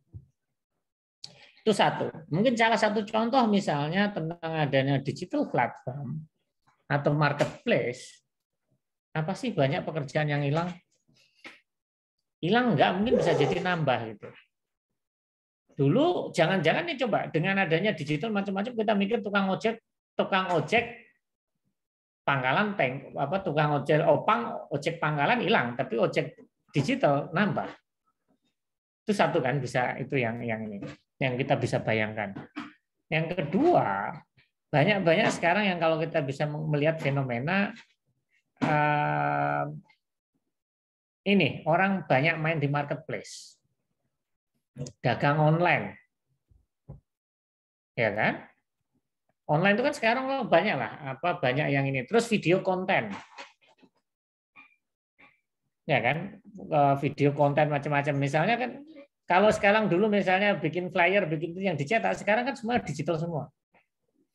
Nah, bagaimana membuktikannya saya masih sulit, Pak Rektor, tetapi itu tadi fenomena-fenomena itu akan selalu muncul. Data sejarah itu setiap ada revolusi industri revolusi apapun itu akan ada muncul yang baru. Sehingga sebenarnya kita nggak perlu takut. Tetapi yang perlu kita siapkan adalah orang-orang ini bisa melakukan transformasi dengan hal yang baru. Ini memang nggak gampang. Ya saya akhirnya dengan terpaksa waktu itu saya harus nonton film startup-nya Drakor ya. Saya banyak belajar di situ gitu. Saya mencoba belajar jangan sampai terbawa gitu loh, terbawa cerita dari Drakor yang startup itu. Tapi mereka memang bagaimana ada social issues gitu, artificial intelligence macam-macam itu bisa mengubah semuanya. Tetapi kita we have to prepare. Itu Pak Rektor, saya mohon maaf nggak bisa bagaimana cara membuktikannya, tetapi sejarah membuktikan bahwa revolusi industri, apapun revolusi yang ada itu tidak mengurangi jumlah pekerjaan, tapi akan memunculkan pekerjaan-pekerjaan baru. Nah, mungkin dengan adanya digital ini akan muncul selebgram baru gitu kan. Nah, itu kan sama lah. Semua kan orang sekarang bikin konten, bikin ini gitu. Itu kan nggak ada profesi itu. Kalau ditanya memang masih belum ada itu kalau disuruh. Profesinya apa? TikToker gitu atau selebgram gitu kan nggak ada. Mungkin itu Pak. Ya, Rektor, mohon maaf. Ya. Berikutnya ini ada Pak Sultan. Bu Ana, izin tanah, Bu Ana. Itu ada yang raise hand nih Pak. Ada Pak Sultan, monggo Pak Sultan. Ya, selamat malam Pak Teguh, Bu Wana, Pak Rektor, dan teman-teman semua. Saya sangat setuju ya, perekonomian Indonesia tahun 2022 ini akan pulih dan semakin meningkat. Cuma memang ada satu pertanyaan saya Pak, simple, yaitu kalau memang terjadi peningkatan di tahun 2002, artinya kan suplai barang dan jasa akan semakin besar. Nah, tetapi dengan adanya konflik yang sekarang, kayak saya nyebutnya mungkin konflik ya, kenaikan buruh itu kan kenaikan upah buruh hanya 1%. Nah, apakah suplai barang dan jasa akan seimbang dengan permintaan atau demand-nya? Karena dengan misalkan kenaikan upah sebesar 1%, khawatir daya beli masyarakat tidak meningkat dan terjadi oversupply barang dan jasa, sehingga khawatir proyeksi yang tadi hanya 5% ya, karena kalau dari Vietnam dan Filipina kan lebih tinggi dari kita juga. Nah ini kalau dari sisi marketing di semua perusahaan atau mungkin di pemerintahan juga pastinya dengan proyeksi 5% mereka akan mensuplai barang ataupun jasa akan berlebih, tapi tidak melihat apakah kemampuan dari masyarakatnya, khususnya buruh yang hanya memiliki kenaikan 1% dari upah yang tahun kemarin. Bahkan kalau dibandingkan dengan kenaikan dari harga-harga barang yang lainnya, pastinya kenaikan 1% itu tidak seberapa, Pak Teguh. Nah ini seperti apa ya jadinya? Terima kasih Pak Teguh dari saya. Oke, langsung aja Mbak Ana ya. Pak Sultan yang terkait dengan proyeksi tadi ya 5% dengan buruh yang gajinya naik cuma 1%. Isunya adalah sebenarnya di tahun 2022 ini itu dikhawatirkan suplainya yang nggak cukup. Karena apa? Produksi tahun 2020 banyak di stop, 2021 belum pulih betul, tetapi konsumsi orang, saving orang, itu orang sudah gatel semua, pengen belanja, pengen macam-macam. Nah, kenapa ini terjadi inflasi di Amerika naik, di Cina naik ini? Karena apa? Terjadi ketika ekonomi pulih, orang sudden, tiba-tiba pengen ke sana kemari, pengen konsumsi macam-macam. Tetapi produksi tidak mendukung. Karena apa? Sebenarnya mohon maaf, selama pandemi ini yang miskin memang kondisinya parah, tetapi kelompok menengah ke atas duitnya banyak, tabungannya meningkat tajam. Karena bingung kan, biasanya yang bapak-bapak atau ini yang biasanya duitnya buat apa-apa ini itu, buat belanja ini itu, buat dugem, buat ini, sekarang nggak bisa ngapa-ngapain gitu. Sehingga tabungannya jadi banyak sekali. Ini fakta dunia perbankan itu menunjukkan bahwa selama pandemi tabungan itu naik drastis. Artinya apa? Nanti sekali dibuka, sekali diperbolehkan semuanya, ini demand dari barang akan naik melonjak drastis. Ini yang dikhawatirkan sebenarnya, inflasinya tinggi. Nah, terkait dengan tadi gaji yang hanya naik 1% kan sekarang, tapi jangan-jangan pekerjaannya juga tabungannya udah banyak. Saya nggak tahu apakah pekerja ini kelas menengah atau enggak. Tapi saya rasa dengan proyeksi 5% tadi oke, suplai nggak perlu takut. Takut dalam arti ini hal barang-barang yang sifatnya ini ya, leisure ataupun barang-barang yang memang euforia dari kebebasan itu nanti gitu loh. Maksudnya ketika sudah membaik kan orang pasti pengen kesana kemari, pengen ini itulah. Ini yang mungkin perlu dipertimbangkan ya. Jangan khawatir bahwa malah bisa jadi suplainya sendiri itu over ya, maksudnya over demand gitu. Itu ya gambaran saya melihat fenomena di Amerika ya. Fenomena Amerika itu tahun lalu itu inflasinya menaik drastis, itu belum pernah terjadi. Misalnya mobil permintaannya jumping, ini jumping gitu kan, karena orang udah pengen berpergian. Di Indonesia kan kelihatan kan 2020 udah nggak ini, tapi di tahun 2021 sudah mulai naik permintaannya. Itu Pak kondisinya yang saya amati fenomenanya. Ya, terima kasih Pak Teguh. Matur nuwun. Berikutnya yang raise hand Pak Deni, monggo Pak Deni. Ya, baik. Terima kasih Bu Ana, terima kasih Pak Rektor, terima kasih Pak Teguh. Kebetulan saya juga dari Pati nih Pak Teguh. Angkatan 98 juga nih kita. Ya, makasih banyak Pak Teguh atas pemaparannya. Dari pemaparannya saya melihat bahwa ketika nanti G20, saya melihat bahwa kita mesti menghadapi ada 5 masalah sih Pak. Kalau dari sudut pandang saya Pak ya. Yang pertama tadi Bapak ceritakan bahwa tahun ini 2022 sudah ada normalisasi kembali perekonomian kita, kebijakan kita. Nah, kalau kita sudah melakukan normalisasi, saya rasa negara-negara lain pun pasti melakukan normalisasi, Pak. Sementara kita masih menghadapi adanya ketidakpastian di pasar keuangan global. Itu masalah pertama yang saya lihat. Nah, yang kedua masih terkait dampak juga, Pak. Dampak pandemi terhadap dunia korporasi dan keuangan, Pak. Lalu yang ketiga saya melihat bahwa semakin majunya sistem pembayaran digital antar negara nih Pak, di mana sekarang sudah mulai boomingnya aset-aset kripto baru bahkan bermunculan Pak. Terus kita juga dituntut oleh adanya tuntutan ekonomi hijau Pak. Ditambah lagi adanya kesenjangan inklusi ekonomi Pak. Nah menurut pandangan Bapak untuk mengatasi masalah tersebut apa Pak ya? Itu yang pertanyaan yang pertama. Yang kedua, mungkin lebih teknis, Pak ya. Kita beruntung sekali nih ada komisaris dari Bank Jago ya. Sementara dunia digital itu bisnis yang baru, Pak. Setiap orang tadi yang Bapak bilang pasti sudah beralih ingin bisnisnya ditanya mau startup. Ya. Padahal kan untuk masuk ke dunia startup itu tidak sesimpel keinginan kita, tidak sesimpel perkataan kita. Seperti pertama yang kita sudah siapkan adanya pitch deck, lalu kita sudah siapkan juga bisnis model, misalnya target pasarnya siapa, terus fiturnya seperti apa, fase-fase perencanaannya. Bahkan kita juga sudah create yang namanya corporate structure, proforma keuangan, bahkan kita sudah siapkan juga Pak yang namanya dummy website, biasanya aplikasi seperti yang sekarang banyak kan fintech Pak. Lalu mungkin Bank Jago dengan adanya Jerry Eng orang sudah tahu lah siapa Jerry Eng kan. Tetapi untuk kita yang baru ini Pak, ketika kita sudah siapkan semua, bisnisnya oke, bisnis modelnya oke, how to make sure Pak, how to make confidence, make secure the investor mind Pak. Biasanya kadang-kadang kita ditanya, apakah kita mau cari angel investor kah atau perusahaan venture kah? Nah, bagaimana sih Pak cara kita untuk meyakinkan investor tersebut? Sementara kan antara kita dengan investor itu kan tidak ada saling mengenal gitu Pak. Kalau misalnya bicara kertas kan semuanya hanya kertas lah. Kita cuma bicara misal kita bisa kasih proforma keuangan nanti 3 bulan sekian ini laporan kita, 6 bulan sekian ini seperti ini. Nah, sampai akhirnya 5 tahun sekian.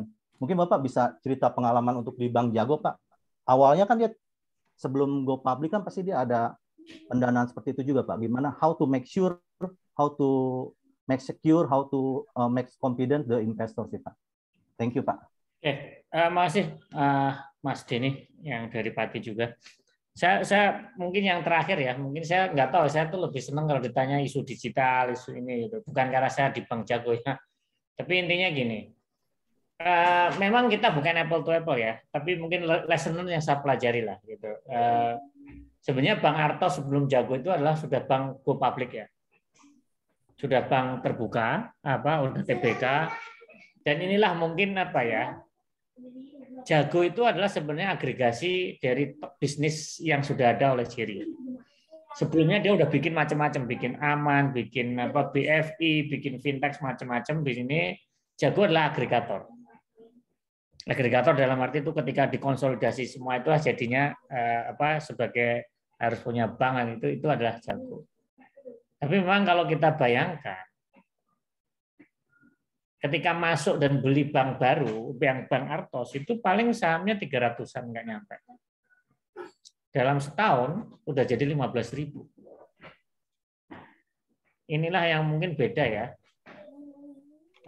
Dalam setahun udah jadi orang kaya raya gitu. Tapi memang dia punya ide, punya network, punya jaringan. Dan yang terjadi adalah ya dia kongsinya dengan Patrick Waluyo. Patrick Waluyo adalah investornya di Gojek. Dan juga teman dia waktu mengakuisisi Bank BTPN. Artinya memang ya kita nggak bisa lah, ini kan kayak privilege lah, orang yang sudah punya privilege kan beda. Ini kan bagaimana orang-orang yang pemain pemula, mungkin Pak Denny atau saya itu bagaimana kita mau masuk seperti itu. Ya mungkin saya bisa menyampaikan lah, mungkin bisa nonton bagaimana dunia startup. Itu memang beda gitu. Ada memang di situ ceritakan memang dia pengen membangun bisnis, tapi sebenarnya dia nggak punya sifat bisnismen gitu. Sebenarnya dia hanyalah developer gitu, ahli IT, sehingga membutuhkan seorang CEO. Nah, bagaimana untuk seperti itu?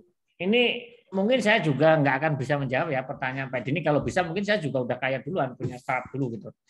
Nah, di sini pengalaman saya. Ada anak-anak muda, ini anak-anak muda potensial, punya mimpi, punya itu, pengen punya ini.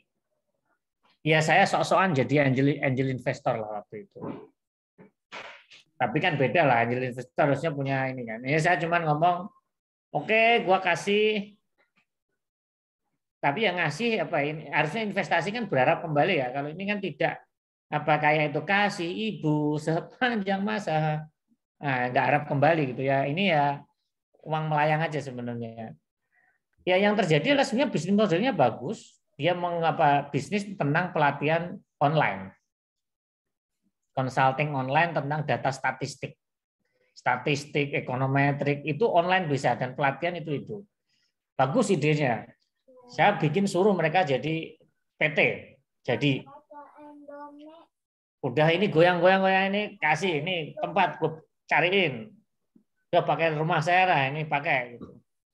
Tapi memang yang terjadi adalah sebenarnya isunya adalah bagaimana kita menjual ini ya. Kita ketemu network, ketemu venture atau mungkin investor, atau kan sebenarnya banyak juga kan, biasanya bank-bank juga punya kan. Dan sekarang BKPM ada matching mengenai di BKPM itu ada matching seperti itu juga Pak. Matching orang usaha dengan venture gitu, capital. Tapi memang intinya adalah we have to have a product. Itu yang pertama. Ya ide itu pasti produk, pasti inilah. Tapi memang itu harus meyakinkan gitu loh. Dan memang ya butuh seorang yang memang punya network gitu. Dunia kayak gini ternyata nggak seindah gitu. Jadi bisa dengan gampang waktu itu ya saya ngomong bahwa dia itu hanya pengen dapat duit 3T. Ya, waktu pengen membuka Jago itu pengen cuma duit 3T gitu. Tapi mendadak investor itu ngasih sampai 8T. Orang udah beda ya. Kita pengen 1M aja, mot-motan, dia pengennya cuma 3, dapatnya 8 gitu. Ini yang mungkin berbeda ya. Tapi intinya apa? Bagaimana menurut saya yang go digital atau apapun, atau startup atau apapun, memang satu yang perlu kita lakukan adalah benar-benar bisnis yang human need, kebutuhan orang. Bukan, nggak perlu yang indah-indah, fancy atau apapun, tapi memang benar-benar yang kebutuhan orang. Walaupun yang saya yang investin itu sukses nggak, mungkin Bapak Ibu bisa cek misalnya sekolah Stata, di situ Bapak Ibu kalau misalnya mau konsultasi statistik, data macam-macam dia nyediain juga, mau big data juga ada gitu, atau mungkin juga mau pelatihan statistik, pelatihan olah data itu bisa online semua dari situ. Ada tutornya, ada ini. Itu sebenarnya potensial gitu, tapi kan memang butuh seorang CEO yang memang punya vision untuk bisnis ya. Nah ini kan kadang anak-anak muda ini campuran ya, karena ilmu itu harus dibagi, harus ini amal jariah gitu. Nah, ini campur-campur repot juga jadinya. Ya tapi nggak apa-apa gitu. Nah itu menurutnya. Yang berikutnya tadi pertanyaan pertama, bagaimana terkait mengatasi segala permasalahan yang ada lah di tahun 2022 ini.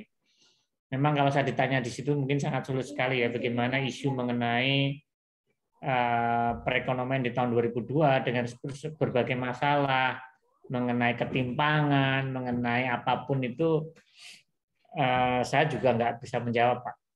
Tapi yang mungkin saya ingin tekankan adalah bahwa saya basis saya bukan orang bisnis, basis saya adalah ekonom, jadinya selalu berpikir pada jangka panjang.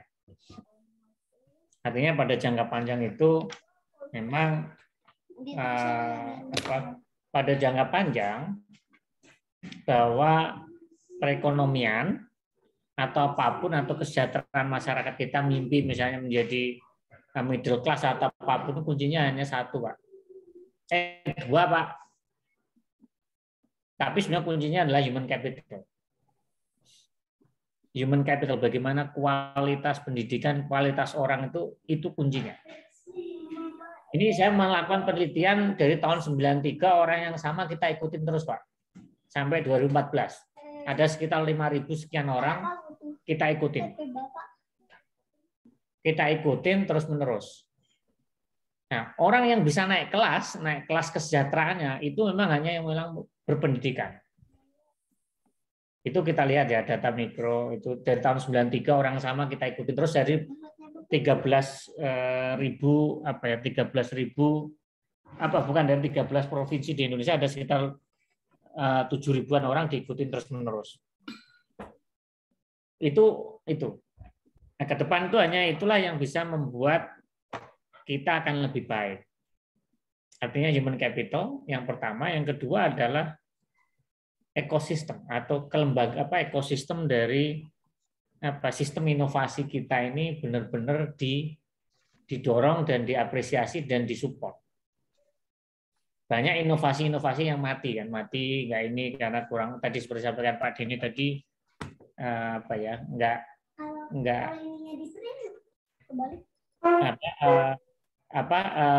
maaf tadi saya ada inovasi atau itu nggak difasilitasi dengan baik. Coba kita lihatlah Pak, misalnya AFF. Itu kan kemarin ketika menang aja kan orang heboh mau ngasih duit macam-macam. Ada nggak yang mau bekerja keras terus invest benar-benar 5-10 tahun bahwa mendidik pesepak bola kita? Kan senangnya kita pengen ngasih hadiah aja kan. Pas menang foto-foto ngasih 500 juta, sebenarnya kan tujuannya bukan ngasih itu. Ya pengennya untuk tampil aja, jangan untuk tampil untuk sebenarnya untuk konten juga kan. Ada hal yang seperti itu. Mungkin yang pertama saya nggak bisa menjawab, tapi intinya adalah ada perlu sinergi dan kolaborasi dari para pemangku kepentingan, Pak. Ini yang kadang kita ego sektoral kita yang terlalu tinggi sehingga kadang kita susah untuk maju. Mungkin itu Pak yang saya jawab, Pak.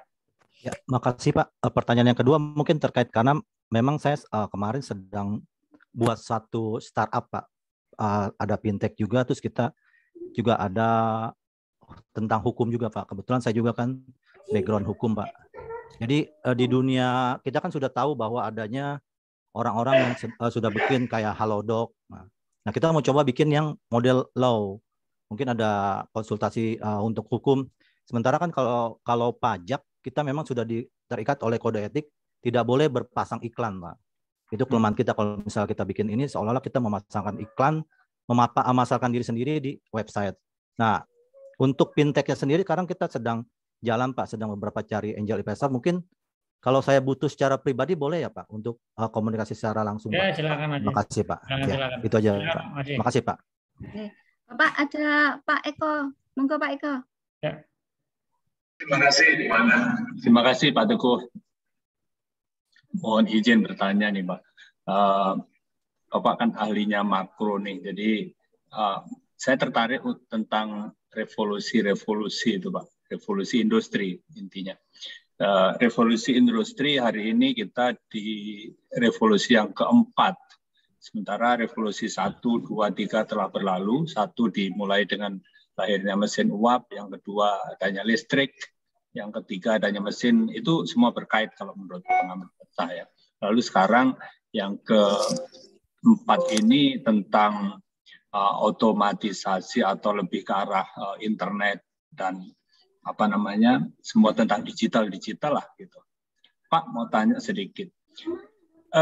Kalau kita membuat pasar itu atau membuat bisnis itu kan kita perlu pasar, ada triggernya gitu. Revolusi industri 4.0 itu dihubungkannya dengan climate change dan dengan lahirnya COVID-19. Apakah 3 pilar ini saling berhubungan ya, menjadi trigger satu sama lainnya untuk mewujudkan atau yang menjadi tujuan utamanya itu yang mana? Apakah revolusi industrinya 4.0 atau yang climate change sebenarnya, atau bagaimana dari sisi pandangan makro, Pak? Terima kasih, Pak. Masih Pak Eko. Ini kan revolusi ini kan selalu tadi mesin uap, listrik, komputer yang sekarang kan digitalisasi ya, internet lah sebenarnya waktu itu dan sekarang ini. Tapi sebenarnya ada circle nggak sih sebenarnya, apa sih sebenarnya concern kita ini? Ini kan ada wave utama ya, artinya kan sekarang concern utama di dunia ini akan bergerak ke arah isu tentang apapun tentang green dan climate change. Karena kelihatannya diyakini atau apapun itu isu mengenai pandemi COVID ini adalah bagian dari isu di climate change. Saya nggak ngomong ini berkaitan langsung, tapi ini kan polanya kan ini kan sama dengan Spanish flu ya. Tahun 19-an itu kan mungkin revolusi tentang mesin atau itu kan selain mesin uap kan kendaraan macam-macam kan mulai muncul lah itu kan muncul seperti itu. Nah, dunia ini ke arah situ. Tetapi ini yang cukup mengejutkan adalah karena nggak tahu ya, mungkin karena selama ini karena pandemi kita mungkin fokusnya di situ, perkembangan teknologinya juga sudah luar biasa.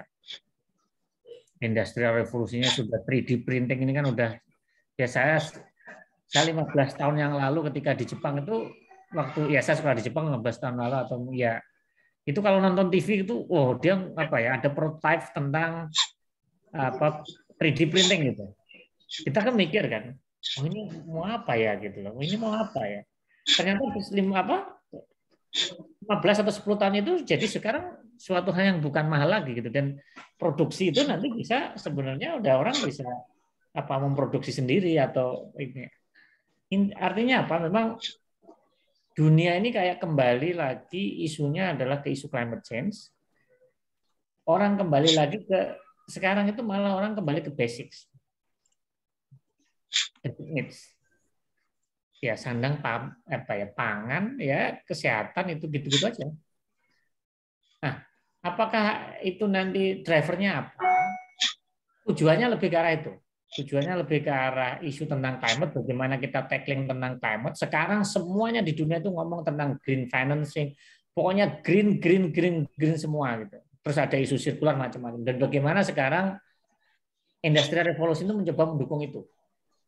Arahnya ke situ. Jepang dengan ngomong tentang Society 5.0 gitu. Ada industrial dia terus ngomong gitu. Tapi memang negara-negara itu rata-rata memang punya vision dan udah menyiapkan blueprint dan itu yang akan dijual gitu. Itu yang memang beda. Saya melihat Jepang, melihat Korea itu punya grand design dan Cina ini pelan-pelan akan menjadi penguasa teknologi. Dan dia sekarang mengembangkan yang namanya teknologi reaktor nuklir yang kecil, murah, dia fusi atau apa. Kalau kita sekarang ini fusi. Kalau fusi itu mungkin lebih ini. Artinya Cina ini nanti diramalkan dalam sekejap dia bisa apa ya, meluluh lantakkan lah apa ya, peraturan dari penguasaan teknologi dan ini, dan kita nggak tahu Cina ini akan punya apa, punya ini, punya itu, yang ini bisa jadi nanti itu apa ya, kita nggak akan membayangkan lah teknologi apa yang akan muncul, revolusi apa gitu. Kalau misalnya apa teknologi apa nuklirnya Cina ini yang terbaru ini bisa muncul dan itu murah, aman dan ini bukan lagi menggunakan plutonium tapi hanya menggunakan air atau kayak gitu-gitu, udah bisa merevolusi tentang energi gitu. Ketika kalau misalnya harga energi nanti murah sekali dengan teknologi itu kan udah meluluh lantakkan semuanya. Saya memang pertanyaan-pertanyaan ini susah sekali nih kalau ditanya ini apa ya. Saya juga banyak belajar nih tentunya. Tapi intinya dunia fokusnya ke climate change, isu ke basic need, all teknologi, all effort itu akan ke arah sana, Pak. Terima kasih Pak Teguh. Jadi terima kasih. Artinya saya sendiri sih saya sepakat ya dengan 3 pilar tadi itu terkaitan, dan memang dunia terus berjalan. Artinya teknologi baru juga lahir, trigger-trigger baru, semua akan mendorong terciptanya hal-hal baru semuanya. Gitu. Tapi meskipun demikian kan yang lama itu tetap juga akan masih ada juga gitu. Karena itulah cycling sebenarnya, kembalinya ke sana. Terima kasih Pak Teguh, terima kasih Bu Ana. Terima kasih. Pak, satu lagi aja Pak, ada Pak Muhammad Ali. Ya, silakan. Monggo Pak Ali. Assalamualaikum Pak Teguh. Waalaikumsalam. Ya, Pak. Oke, assalamualaikum semuanya. Pak Teguh, ini saya cuma nanggapin tadi soal inovasi di industri sekarang. Saya bicara kebetulan saya sudah 22 tahun di dunia migas konstruksi. Nah, di sini saya lihat di industri sekarang ini kami lagi bangun kurang lebih 100 unit wind farm kincir angin untuk di Taiwan sama UK. Nah, di sini kalau kita lihat dari inovasi industri sekarang itu, saya lihat itu ada penggantian, pergeseran nanti seperti yang pernah disampaikan Pak Jokowi bahwa tahun 2040 itu akan ada planning untuk menggantikan bahan bakar jadi listrik, gitu, listrik. Nah, otomatis kalau ada peralihan kayak gitu dengan inovasi sekarang itu yang lebih canggih sekarang, dulunya ada orang menyelam kalau di laut untuk perbaikan pipa, sekarang digantikan robotik. Nah, inovasi inilah di bidang industri yang sekarang semakin maju. Nah, bagaimana pandangan Pak Teguh untuk kedepannya ini? Yang jelas kalau minyak diganti sekarang dengan listrik itu, negara-negara akan kebanyakan akan menutup sumur-sumur minyaknya, terutama yang paling terbesar di dunia adalah di Arab Saudi. Nah, untuk dilihat dari kacamata ilmu dari ekonomi sendiri itu, Pak Teguh gimana? Karena tahun 2040 itu ya ke atas lah itu akan ada peralihan dari minyak ke listrik kayak gitu. Nah, jadi yang lucunya di sini di industri-industri migas sekarang banyak orang kebakaran di laut itu. Jadi nanti kalau beralih ke listrik banyak orang terstrum nanti itu di jalan. Nah, itu aja sih Pak Teguh pertanyaan saya.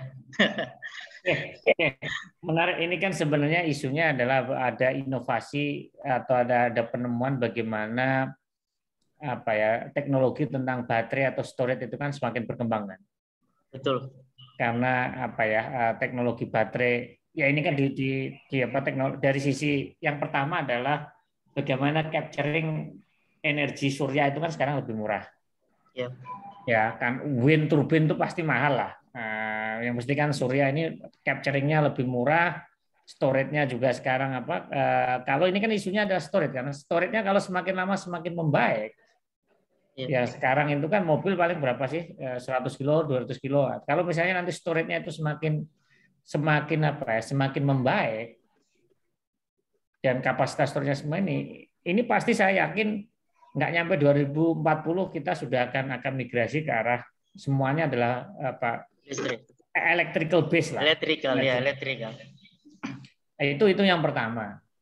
Yang berikutnya adalah ya impact-nya mungkin akan besar ya.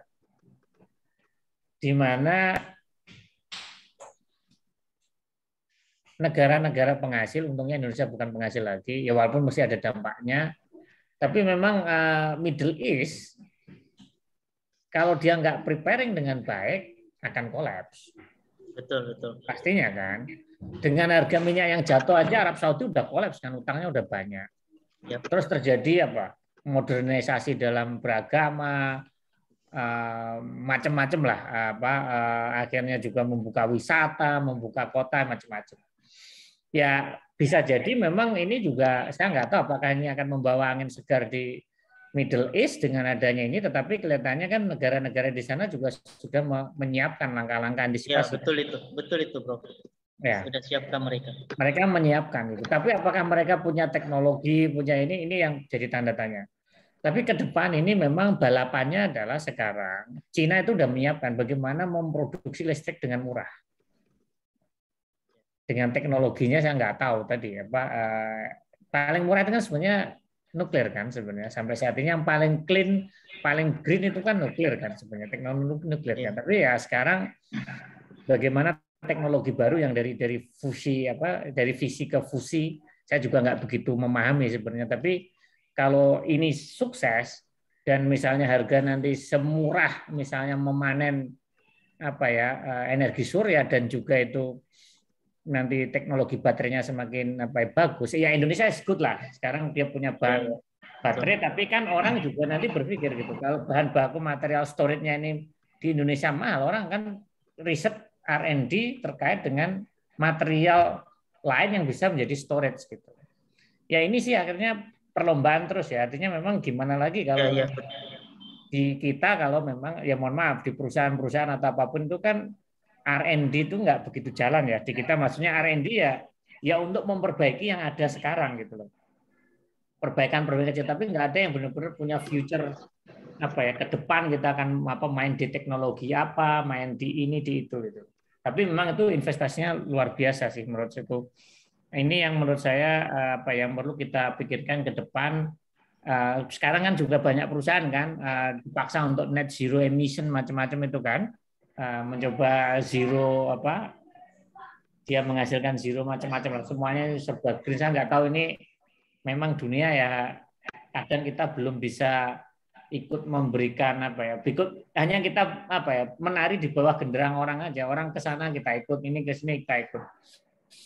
Tapi mau nggak mau kalau ini menjadi bagian dari misalnya perusahaannya menjadi bagian dari global value chain, mau nggak mau kan harus ngikut kan. Apalagi misalnya ada PMA atau apapun kan kita harus ngikutin headquarter.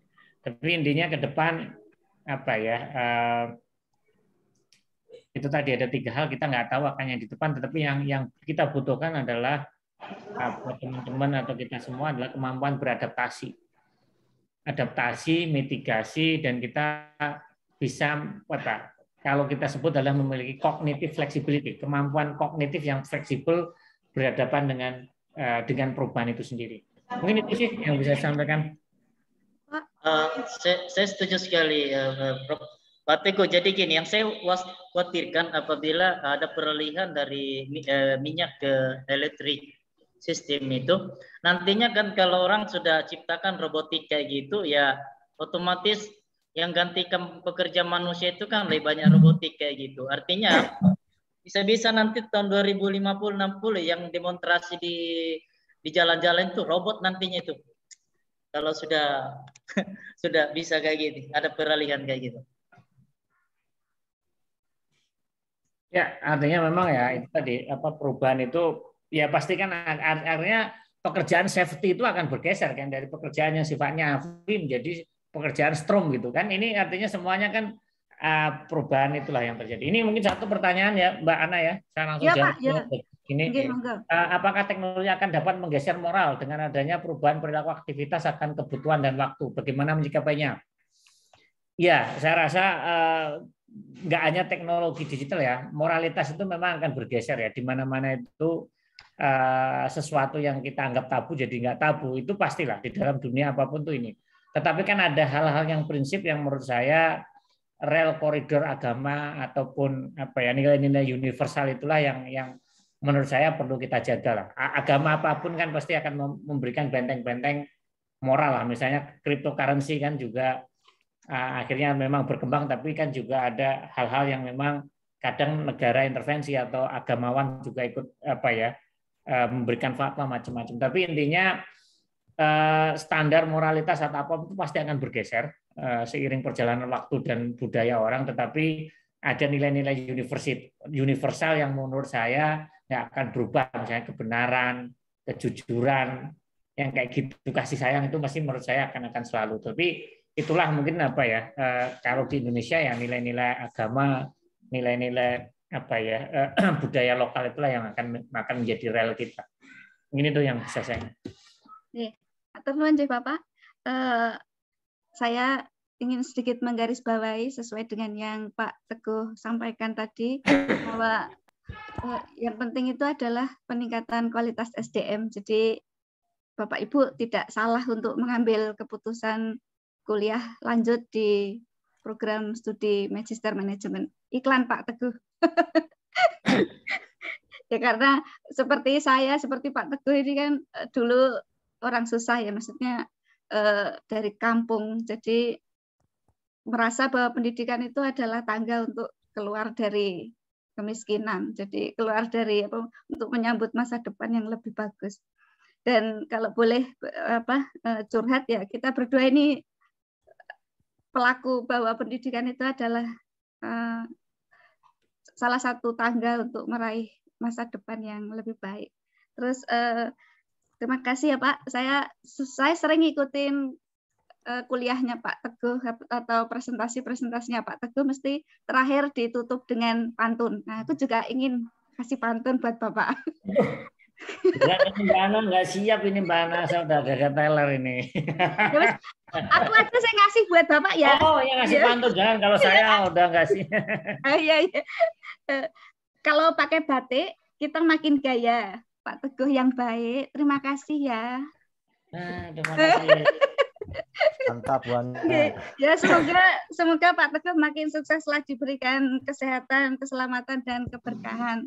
Terakhir, boleh foto ya Pak ya, buat kenang-kenangan untuk kapan lagi. Foto dulu Bu Ana, yang paling comel Bu Ana.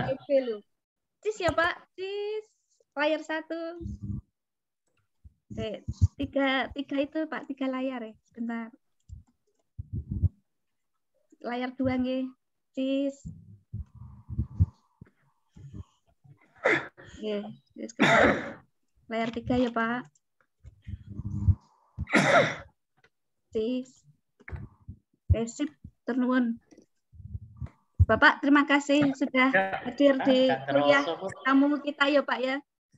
Di sela-sela kesibukan Bapak. Tadi hari ini Bapak habis melantik wakil dekan, jadi saya ngikutin aktivitas Bapak lewat grup kita, grup alumni FEUI 98. Terima kasih Bapak Nje. Terima kasih Pak Teguh. Terima kasih Pak Teguh. Terima kasih. Assalamualaikum warahmatullahi wabarakatuh. Waalaikumsalam warahmatullahi wabarakatuh. Terima kasih Pak Teguh. Terima kasih Bu Kak Prodi. Terima kasih Pak Rektor. Bapak Ibu. Kan Nje Bapak.